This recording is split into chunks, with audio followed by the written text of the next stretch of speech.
Hi, I'm Heather with Heather Lange Homes, and November stats are here for 2020 for single family homes in Santa Clara County. So let's get right to it. At the end, we'll also talk about Prop 19 that just passed in the last election this last November. So let's get to it.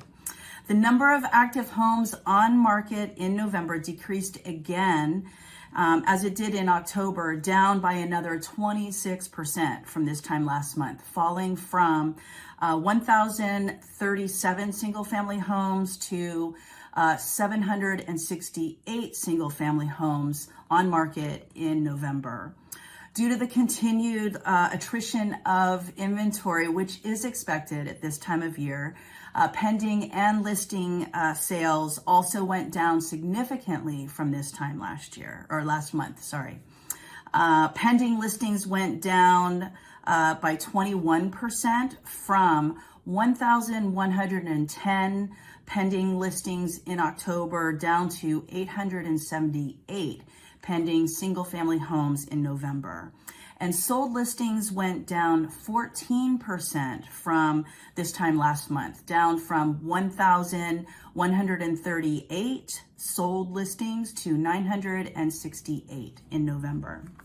So this lack of inventory combined with continued high buyer demand drove the average sales days on market down another 11%, which translates into 2 days. So went from 19 to 17 days on market before homes got into contract in November. So still flying off the market shelf if the home is priced well and in a great location. Dwindling inventory also pressed the average sales price for single family homes to trend back up from last month, now resting at $1,767,895 with the list to sale price ratio of 103, a little bit more than that, remaining similar to this time last month. The average sale price the average price per square foot also went up 2% from October, and that's now resting at $885 per square foot. As I mentioned last month, it is typical at this time of year that we see our end of inventory dwindle. It's due to the holidays. We're expecting to see that again throughout the month of December. So right now we have less than a month's worth of inventory. It's at 0.8 of a month, so it's under a month, and again we'll probably see that go down a bit more in December, and we'll have to see where that goes come January. Looking at the 30-year conforming fixed mortgage rate noted by Bankrate, it also went down another 1%. So now that's resting closer to that 3% mark, 3.01%. So sellers, or actually buyers, let's talk about you first, because these interest rates are so low, and the homes that are still on market, if there's anything there that's been there longer than 21 days, this is really your opportunity to negotiate with those serious sellers. Sellers that are wanting to take advantage of selling their home and getting it closed in 2020, they're going to be motivated. So talk with your realtor, reach out to me if you don't have one, if you're seeing something on market that may be of interest and it's been sitting for a while. Sellers, this is your time. It is a bit more difficult right now because we're with COVID rising in its numbers. We're at the beginning of December and we're seeing more restrictions on staying at home. So inventory is probably likely to stay low.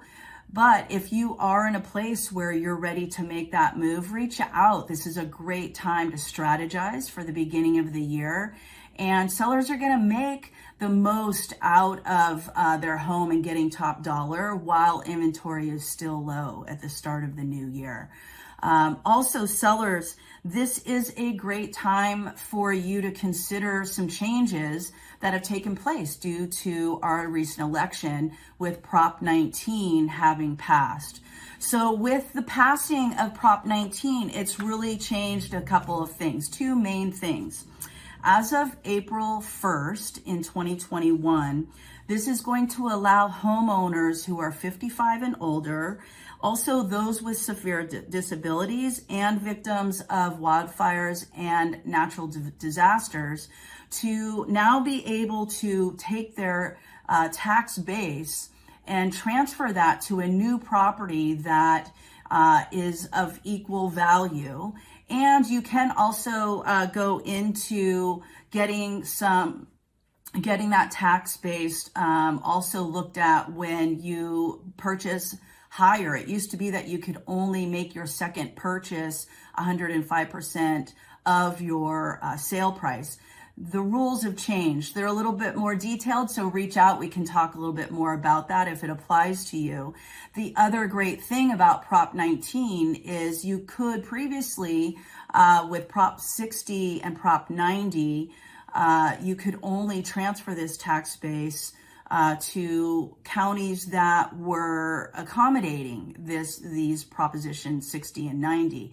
Prop 19 is now statewide, so if you fall into those categories of eligibility, you now have the opportunity to take your tax base anywhere in California, any county.